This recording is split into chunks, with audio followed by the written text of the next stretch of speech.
In the year 26, I still endlessly think about the character Oikawa. Haikyuu Season 2 ended 8 years ago, but Oikawa still remained. He still pops up anywhere I go, from YouTube videos to discussion about villains. Ushijima might have been an overwhelming force, and Otsemu terrifyingly talented, but no opposing player had left a bigger impact in my heart. Oikawa for me, he's the best villain, but at the same time, the best side character. When I saw him for the first time, I started hate him, but very quickly I started empathizing with him, understand him. I almost started rooting for him. It's interesting because I was seeing him being funny, charming, arrogant, but also so focused. And I was feeling this sense that he's not talented by default, but he's working hard. And for people like you and me that we are watching these videos, this type of character, it just kind of hits a different tone. I'm reading again and again on forums,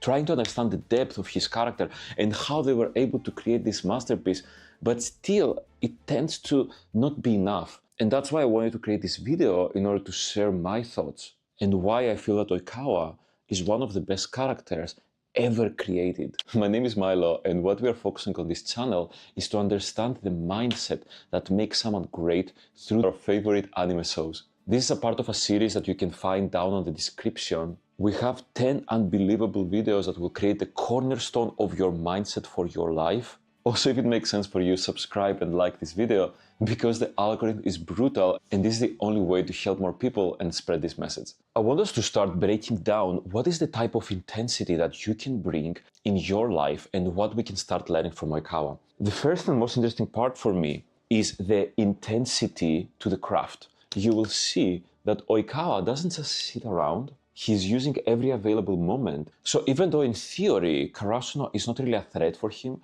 we see him watching film, preparing and strategizing. This is an overarching arc of the character that goes deeper into work ethic. He doesn't just focus on his natural talents, but he's using work ethic to get ahead of everyone else in the team. The other key point is that before the start of the match, he's saying to his teammates that he believes in them. Oikawa finds it crucial to show to his teammates that they are one, and he's serious about the game while at the same time he believes on their abilities. This points into leadership. You would think that high school kids are too immature to be able to focus on leadership. But this is one of the few characters on Haikyuu that is using leadership effectively in order to be able to create a cohesiveness in the team and to be able to elevate their skills, but also the skills of the team around them. There is multiple times on the show that he's explaining that he is the leader while he is not the only player. One classic mindset that stuck with me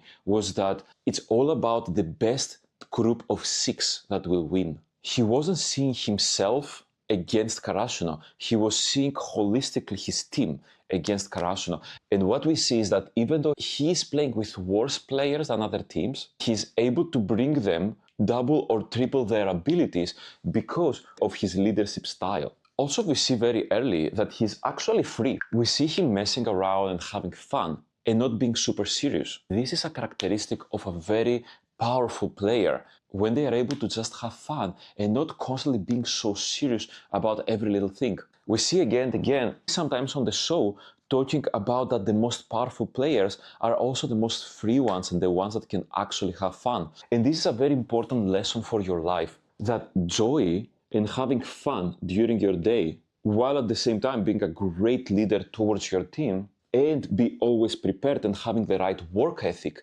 can bring an amazing triangle of abilities. And if we lose any of them, for example, if you don't have the freedom and if you feel that what you're doing is too serious and you're too stiff, then work becomes a grind, which poisons your whole life and creativity. When we see the true masters on Haikyuu is about mental game. For most people, it's about the drive and about the excitement to overtake their opponent. There is something to be said about the true players that are unrecognizable, and they are able to completely change the game when they master the mental game. We see that from games that Oikawa plays, be able to taunt their opponents, be able to stay true, be able to stay calm and meditate during the breaks in order to not break up his flow, having the ability not to yell to his teammates.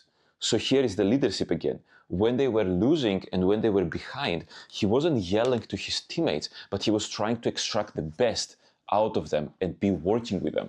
Most leaders, when things don't go well and when they are losing, they try to find external reasons while their team is failing. But Oikawa, you can see that he's always calm, strategic, and never toxic towards the team, which create a lot of trust in the team. You can see that he masters the internal game and the external game. This means that he's able to understand himself, he's able to understand his teammates, and he's able to understand the opponents. He's able to keep a mental map of everyone on the court, from himself to his teammates to his opponents. Around the second set is finally when we get inside his head and we see that Kageyama is lacking the foundation, which is talent. I'm not saying that he's not talented, but he's definitely not like Hinata or Kageyama. And that's the reason that he starts focusing so much on work ethic, and he's developing this arc of skills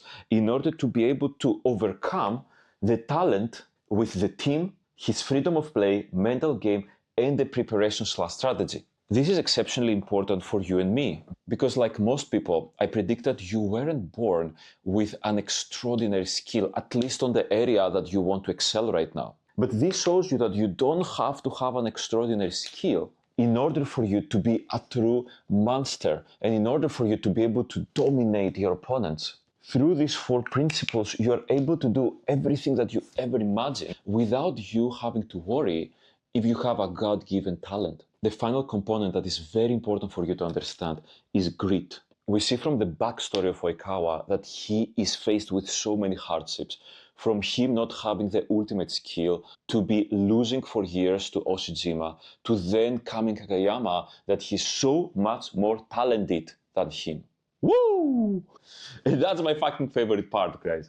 Greed is my favorite word because it would be so easy for him to decide that I'm not good enough, I'm not built for volleyball, and I will give up. But through mastering the mental game, creating freedom in his life, and actually having joy while he's training, becoming an unbelievable leader, and preparing and having the right strategy and the right work ethic, he's able to become one of the best players we will ever see in Haikyuu. And he's able to have an unbelievable career. You can do that too. If you feel like I feel about Haikyuu and about Oikawa and what this means for you, like and subscribe on this video because this will help me so much, and comment down what is your favorite of the 5 categories that Oikawa mastered. Also, this is a part of a series. This is the 5th episode. You can see the rest of the series here on how to build the right mental game in order to take on everything that you want in your life through anime, which is, I guess, our favorite things.